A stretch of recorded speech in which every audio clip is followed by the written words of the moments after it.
Hello नमस्कार, मैं doctor Surendra कंसली ज्योतिष आचार्य ज्योतिष की इस नई श्रृंखला में आपका स्वागत करता हूं।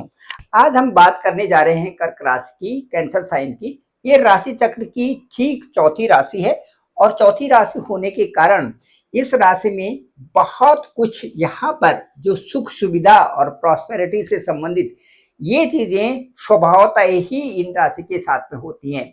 ये राशि वाले चाहते हैं कि जीवन में अच्छी उन्नति करें और अच्छी उन्नति करके एक अच्छा स्टेटस और उसके साथ साथ में जो एक सम्मान जनित जीवन को ये आगे अपने जीवन में अवतरित करना चाहते हैं।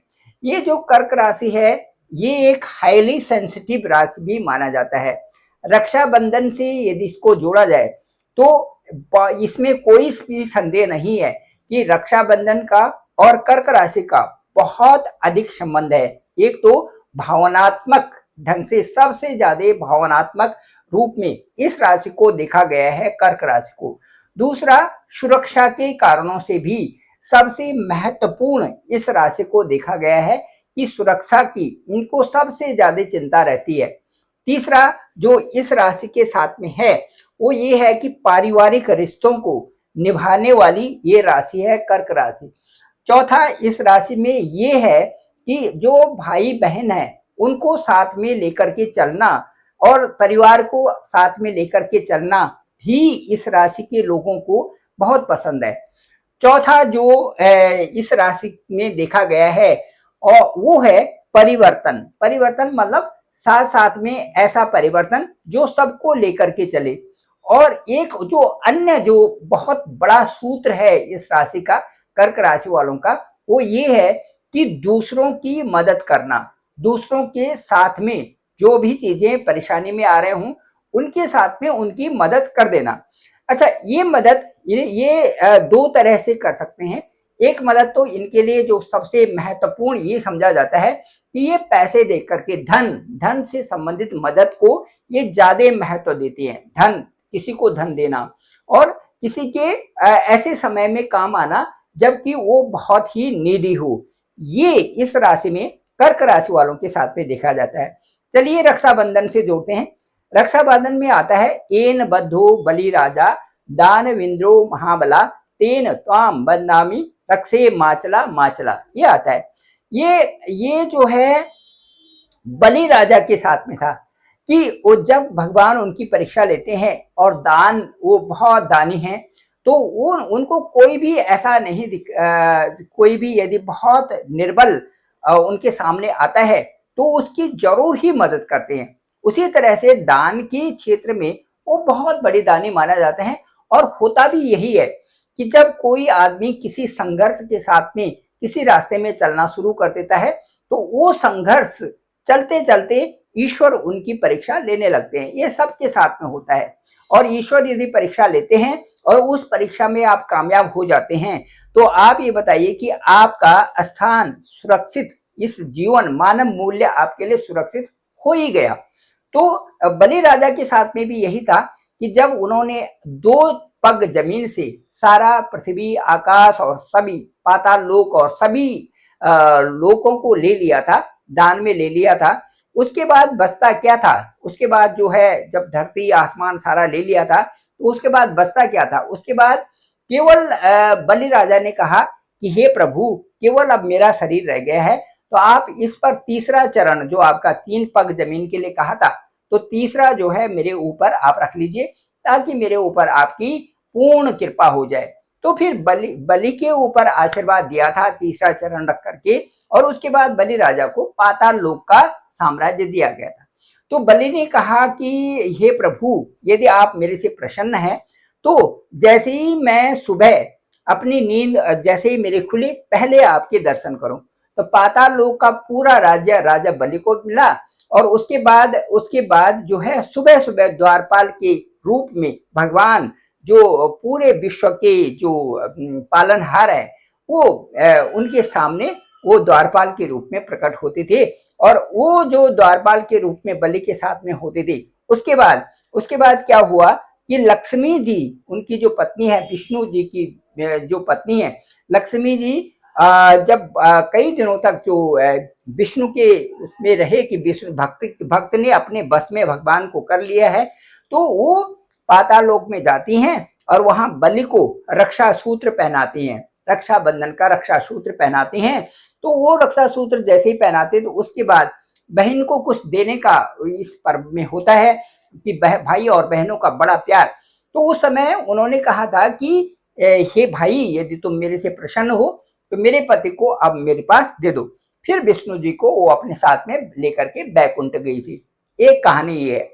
इसके साथ साथ में जो रक्षाबंधन का जो सूत्र का जो एक और कहानी है वो ये जुड़ती है कि इस सूत्र को, ये जो कच्चा धागा है, जो ये कह सकते हैं कि एक पीला धागा, सफेद धागा और जो कोई भी कच्चा धागा जो है उसको मंत्रों के साथ में सिद्ध किया जाता है। जैसे जैसे कि जो रक्षा सूत्र में मंत्र आते हैं उसमें महामृत्युंजय का भी मंत्र है और उसमें महामृत्युंजय के मंत्र से भी उसको जप करके और उसके बाद रक्षा सूत्र के रूप में उसको पहनाया जाता है। तो ये कई सारी चीजों में रक्षा सूत्र का केवल भाई बहनों से संबंध नहीं, बल्कि यहाँ पर रक्षा सूत्र को कोई भी दूसरे को पहनाया जा सकता है, पहनाते हैं जिनकी की रक्षा करनी हो। तो इनके जैसे जैसे कि कोई भगवती का जैसे प्रोटेक्टिव शील्ड है, कवच है, जैसे कवच है, दुर्गा का कवच है, या जैसे जहां महामृत्युंजय का जो मंत्र है ये भी कवच के रूप में है। इससे उस धागे को प्रोटेक्टिव करके उस धागे में बार बार उस मंत्र को जप करके और फिर उस धागे को पहनाया जाता है। पहले इसको ग्रामीण व्यवस्था में भी जो ब्राह्मण लोग थे वो अपने यजमान लोगों को वो धागे लाते थे और वो धागे फिर उस दिन पूर्णिमा के दिन, जिस दिन रक्षाबंधन होता था, उस दिन वो धागे उसमें मंत्र के साथ में पहनाए जाते थे। तो ऐसा लगता था कि अब मेरी पूर्ण रूप से रक्षा हो रही है। इसीलिए जब भी मंदिरों में लोग जाते हैं तो वहां पर पंडित जी के लिए बोलते हैं कि पंडित जी जरा एक धागा मेरे पर भी बांध दीजिए। तो पंडित जी उस समय एक मंत्र का उच्चारण करके उस धागे को बांधते हैं।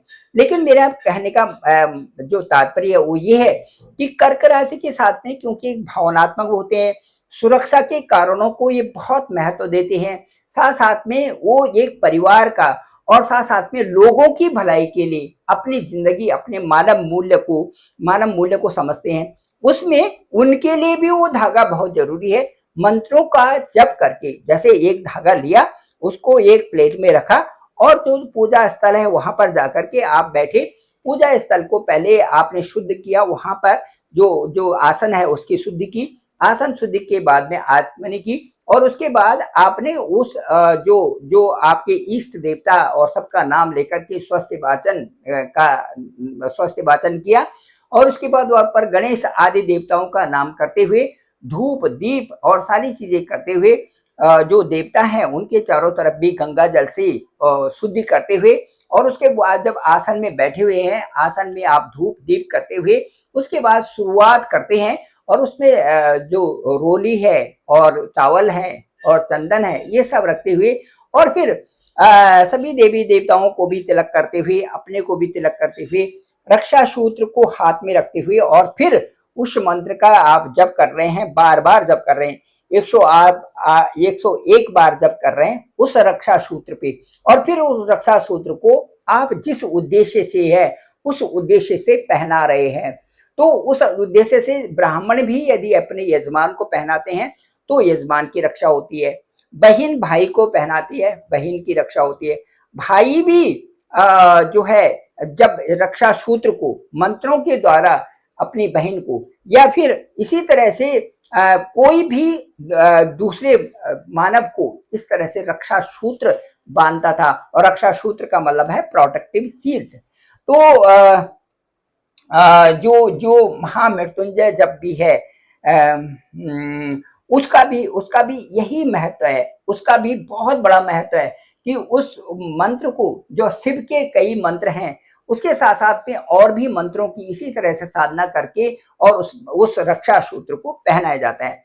तो जो रक्षाबंधन है पूर्णमासी के दिन है और पूर्णिमा के दिन पूरा चांद है और उस दिन पूरे एक जो सभी में ऑलमाइटी जो हर मानव मूल्य का जो एक जिसको आधार समझ करके हमारी सोल के रूप में परमात्मा से जो मिलन का है, उसके साथ में रक्षा सूत्र को उस समय जोड़ा गया है, जो कि हमारी रक्षा करता है।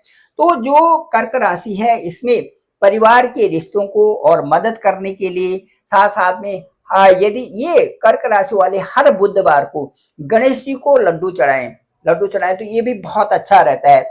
उसके साथ साथ में सफेद या पीली राखी उस दिन पहने जब रक्षाबंधन आ रहा है, तो ये भी इनके लिए बहुत शुभ है राशि के अनुसार। इसके साथ साथ में जो पारिवारिक रक्षा के लिए कर्क राशि वालों के लिए ये बहुत जो रक्षाबंधन है ये बहुत ही प्रेरित करने वाला है। इसके साथ साथ में जैसे मैंने कहा कि प्रोटेक्टिव शील्ड, और दूसरा सबसे बड़ी बात है चंद्रमा मनुष्यो जाता सूर्यो चक्षु तेजायता। ठीक, तो इस प्रकार से जो चंद्रमा है वो मन के कारक है। तो मन को अच्छा लगने वाला ये जो कर्क राशि है, ये मन को अच्छा लगना, ये इनका उद्देश्य, परम उद्देश्य होता है। जो चीजें मन को अच्छा लगती है उन कार्यों को करना और उन कार्यों में आगे बढ़ना। तो यही कर्क राशि वालों के लिए होगा कि ये बार बार अपने जो उद्देश्य है, जो गोल है, उसको बदले नहीं, बल्कि उस गोल को प्राप्त करने के लिए पूर्ण संघर्ष से आगे बढ़े तो ज्यादा अच्छा रहता है। जो दशाएं अंतरदशाएं आती हैं और जो प्रकृति के द्वारा जो प्रकृति की नियति है, ये बदलाव जरूर लाती है, लेकिन साथ साथ में आपने यदि अपने गोल को बना लिया तो ऊपर वाले का जो आशीर्वाद है आपके साथ में बहुत आवश्यक है। ऊपर वाले का आशीर्वाद और आपको सही ढंग से आगे बढ़ना। मुझे लगता है कि जितने भी कर्क राशि के लोग हैं, इनके लिए एक विशेष पाठशाला होने की जरूरत है, ताकि इनकी जो सही ढंग से जो इनके साथ में वातावरण है, उसको वातावरण को पुष्ट वातावरण किया जाए, ताकि उस पुष्ट वातावरण से ये धरती में जो जितने भी कर्क राशि के लोग हैं ये किसी तरह से परेशान न होए। और उस पाठशाला के अंतर्गत इनको ये बताया जाए कि जो भावनाएं हैं वो चंद्रमा से किस तरह से प्रभावित हैं, और जो हमारा प्रोटेक्शन है वो उसके लिए हमें बार बार अननेसेसरली अपने अंदर किसी प्रकार का डर नहीं लाना चाहिए। इस तरह की लर्निंग्स कर्क राशि वालों के लिए होनी चाहिए, क्योंकि यदि हमारे अंदर वो अननेसेसरली जो बोलते हैं बेवजह के डर को आपको एक तरफ रखना पड़ेगा, क्योंकि चंद्रमा का प्रभाव, प्रकृति का प्रभाव और आपके साथ में जो जीवन यापन जिस तरह से आप कर रहे हैं उनसे संदर्भित कर्क राशि का जो चंद्रमा की लहरें और चंद्रमा का जो ये देखना पड़ेगा कि इल्यूजन कहाँ है। जैसे समुद्र में लहरें आती हैं, हालांकि वो लहरें अलग नहीं है, वो भी समुद्र के साथ में ही है। यही कर्क राशि वालों को सीखना पड़ेगा कि जो पानी है वही लहरें हैं, और जो समुद्र का जल है वही लहरें हैं, और जो लहरें हैं वही समुद्र का जल है। ये समझना पड़ेगा। उनको अलग से समझ करके बेवजह का जो डर है उसको अलग निकाल करके जीवन के हर पड़ाव का मुकाबला करके आगे बढ़ना चाहिए। आप सभी को रक्षाबंधन की बहुत बहुत शुभकामनाएं। कर्क राशि वालों के लिए कहना चाहूंगा कि इनको अपने उद्देश्य की पूर्ति के लिए उधर डट करके मुकाबला करना चाहिए और अपनी मेहनत करते रहें। मेहनत से आप उच्च श्रेष्ठ पद को भी प्राप्त होंगे और आपका समाज में अच्छा सम्मान भी होगा।